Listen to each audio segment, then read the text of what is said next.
Andy Reid and Travis Kelce aren't going anywhere. We heard that last night. Now, maybe things could change, but it seems like they're not going anywhere. I don't think you can get past Patrick Mahomes, man. Like, are you talking about to get to the Super Bowl? Yeah. I don't think you can get past him. I looked at that, and I disagree. Really? I disagree wholeheartedly because I think you're giving him too much credit. And I know that sounds insane. And I think that Patrick Mahomes is the best quarterback at his best in my lifetime. They don't win that game without the defense. Chris Jones is 30 years old. You got to figure out how you're going to pay those guys. That secondary is badass. If you pay Chris Jones, you're not going to be able to pay those guys. Travis Kelce's 35 years old. He's about to go through perhaps the toughest few months of his life. He's going to have to date Taylor Swift without football as an excuse. That's going to suck for him. He's not going to be there forever. So as much as we talk about Patrick Mahomes, that was not about, Patrick Mahomes saves all butts. Patrick Mahomes, but their complete team with a 30-year-old without Chris Jones, that game is not. I mean, they don't win that game. It's a blowout without Chris Jones. They're going to have to figure out what to do with him. I don't know what they're going to do with Travis Kelce. I don't look at the Chiefs as like maybe they completely transform and continue to evolve, but I look at that team as somewhat vulnerable moving forward. That's not to take away from the most gutsy run of my lifetime, which they just went through, in which they were underdogs in the final 3 games.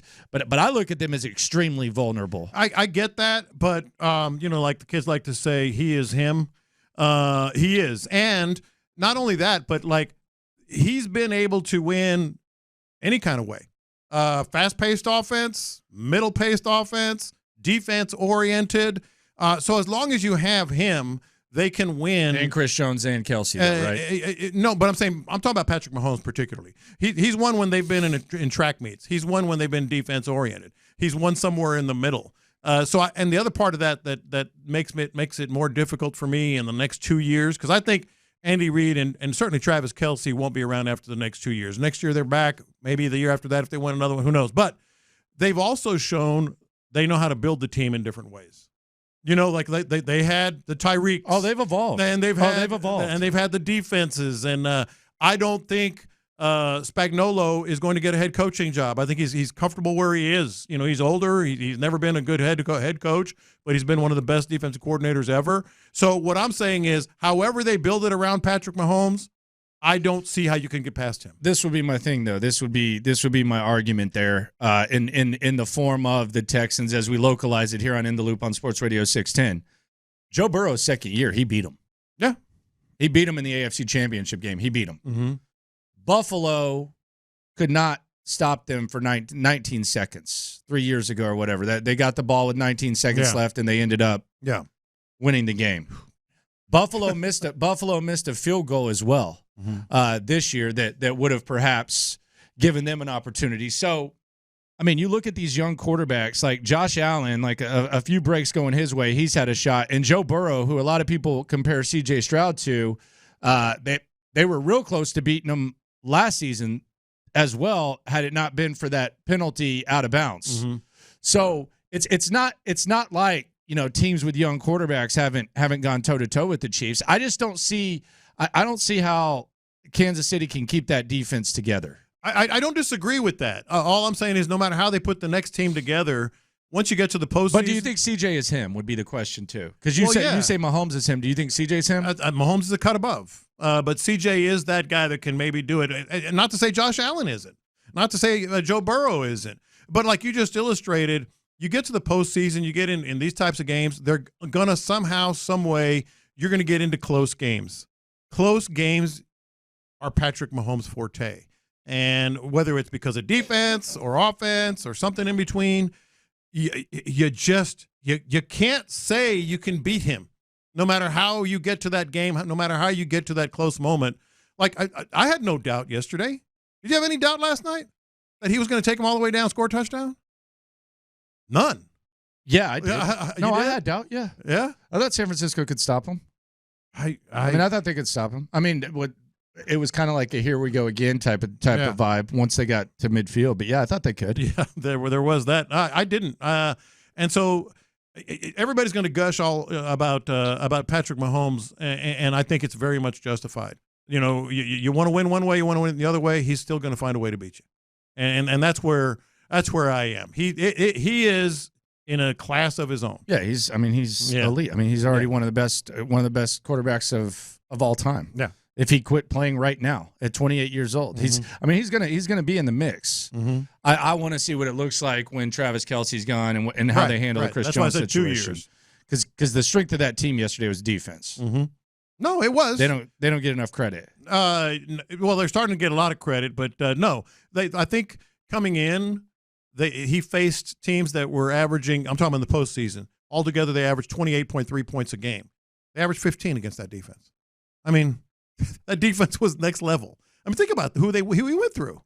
With the Bills and then the Ravens and then the Niners on the road and in Vegas, and they averaged 15 points against that defense. But this is the thing that I think we need to look back on.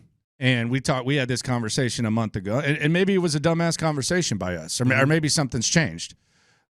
We said we would not mind seeing Kansas City in the first round. I know. No, and I don't think that's the wrong decision. Like, look, they gutted it out. I'm not minimizing what Kansas City just did. I think that was the most gritty, gutsy championship run in my history of watching the NFL. Kansas City deserves credit for that. Mm-hmm. I'm not trying to take it away from them, but I mean, we were saying, yeah, I wouldn't mind seeing Kansas City. Mm-hmm. I mean, were we wrong? Were we foolish? Like, what? I get that they gutted it out, but they've got before. Like, do you think this team's going to be the first team ever to win back to back? I wouldn't put it past them, but I think if to answer your question, we were probably a little foolish, and that foolishness being we put a lot of stock in what they were doing in the regular season when we've seen what Patrick Mahomes does in the postseason, and he did it again. I mean, it was just it was, and I was really, really pulling for the Niners just because something different. No, nothing against them. Well, I wanted Shanahan to get his. And that as well. And that's why it hurts me to say that Shanahan choked. I mean, we use that word very loosely, and I'm very, I'm trying to be like using it the right way. But when I saw the things that he was doing when they had all this momentum and everything else, all his other decisions, I'm like, there's no other way to say it. There's no other way to say it. Run the damn ball when you got a lead to start the second half. He threw the ball 6 times the first 2 drives. What are you doing? We can talk all we want about the overtime, and that was stupid in my view. But just to put him away in the second half. First drive of the game, you go all the way down until McCaffrey fumbles. And then after that, you still have McCaffrey. You still have all these other weapons. Your guy, Juwan Jennings, was out of this world. I mean, it was crazy. Watching the Jennings, and this is just a random thought, but watching him, you can't have John Mechie on this team if he's not doing other things at the level of receiver that he is. Like, and that Jennings is like their third down guy. He's really like their number 3 or number 4 receiver, depending on if you want to throw Kittle in there. Yeah. But he's also out there on special teams. He's almost blocking punts. He's doing all this other stuff. Yeah. Like, if the Texans are going to get to be that gritty type of football, hell, Conley was on special teams making plays. I damn near made a joke in the first half. Is this guy going to get MVP votes? I told Jacob that. I told my son that. I said, this guy might get MVP. Dude, he downed 2 punts and he had that big third down catch. I was like, Chris Conley, look at Conley out there doing his thing. Like, you have to be able to to play at this level and play the type of football that we want the Texans to get to. You have to be able to produce in different ways. Yeah. John Mechie just going out there and just playing receiver and not doing anything else. Yeah. You've got to bring more to the table, or you've got to be a damn good receiver. Yeah.